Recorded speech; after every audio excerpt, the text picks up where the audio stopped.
Someone asked me about milk, and they had some questions about milk, such as when to drink milk, can you drink milk that was frozen and thawed, some very basic stuff. So this is a post all about milk. And so I'll start with their question. They said, I can only get milk that's frozen. Um, what do you think about that? And I said, well, freezing it's going to damage the fats and kill the bacteria and the enzymes. And it's going to make for a less pleasant milk to drink. It's going to be expensive anyway because you're going to have to buy it in bulk. This person is going to have to do that. So I said, well, you may want to consider funneling that money to other food sources you can get fresh.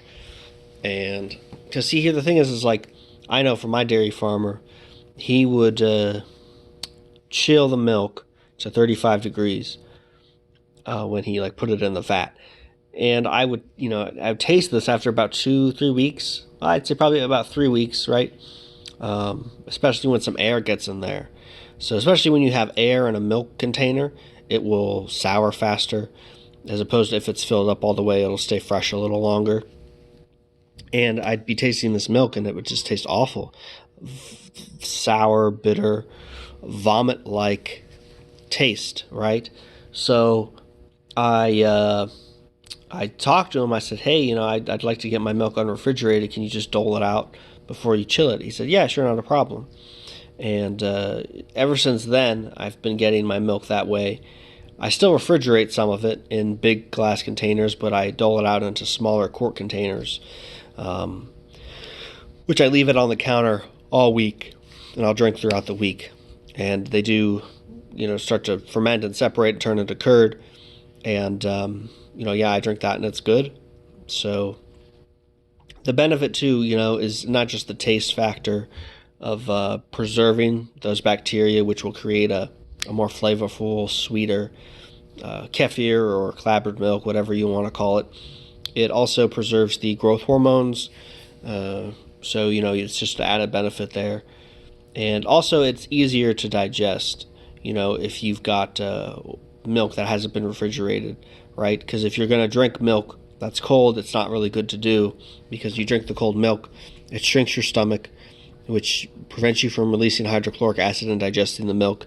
And that gets passed into your intestines and your digestive system, and you still got the casein in there and that other stuff. And that's why people who have problems with dairy, I think it comes from like the casein and the lactose because they're not digested when they get into other parts of the digestive system. So something to keep in mind. What I do is now I'll take a quart of milk, right, a glass, and I'll put it in some water that's like, it gets hot after about 7 or 8 seconds. It's probably around 107 degrees or so. And I just put it in there, and then I stir the milk for a few minutes, while it's sitting in the water. Not stirring the water, I'm stirring the milk that's sitting in the hot water, warm water. And after about a few minutes, that brings it up so it's not cold anymore. I mean, it's not room temperature, it's not warm, but it definitely isn't cold like it was. And I'll start drinking it like that. That's good enough for me because my system can handle that. It may be different for you. And this is especially beneficial. You don't want to drink cold milk, especially if you're eating a meat meal. You're allowed to drink milk with meat meals. I've done a video on this already. You can go back and watch it. I explain all about it. And, one other thing is when I dole out my milk, right, I get it in plastic. I put it in glass. It's more convenient and economically feasible for your dairy farmer to bottle things in plastic because they don't have to. I mean, glass is expensive. It breaks easily. All kinds of things. So if you want your stuff bottled in glass, you can probably just talk to your dairy farmer and say, hey, I'm going to give you these and I'll bring them back like every week, and you'll have a rotating supply of glass. You can get it bottled if you don't want to do the plastic.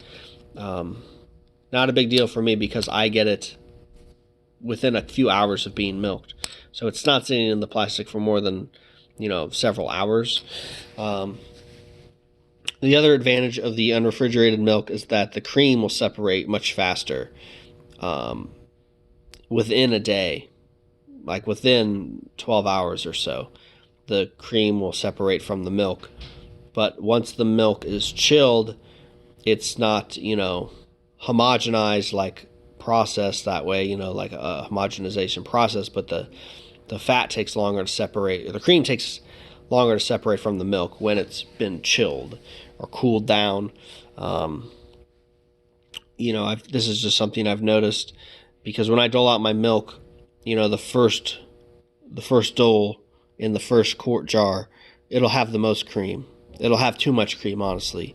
And then the second one is less, the third one is less, and the fourth one will be nothing if I didn't mix them up. But I mix and match, right? So I'll pour out like most of the first glass, and then half of the second glass, and a little bit in the third glass. And then I'll take the first glass, I'll pour it in like half in the fourth glass, a little bit in the third glass, and I'll usually do the second glass alone.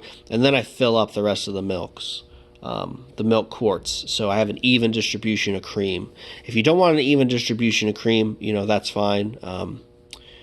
But and like I said, if your milk was chilled, if you shake it up and pour it out, it should distribute pretty evenly. But if you're doing it from unrefrigerated milk, it's definitely going to have more cream in that first pour.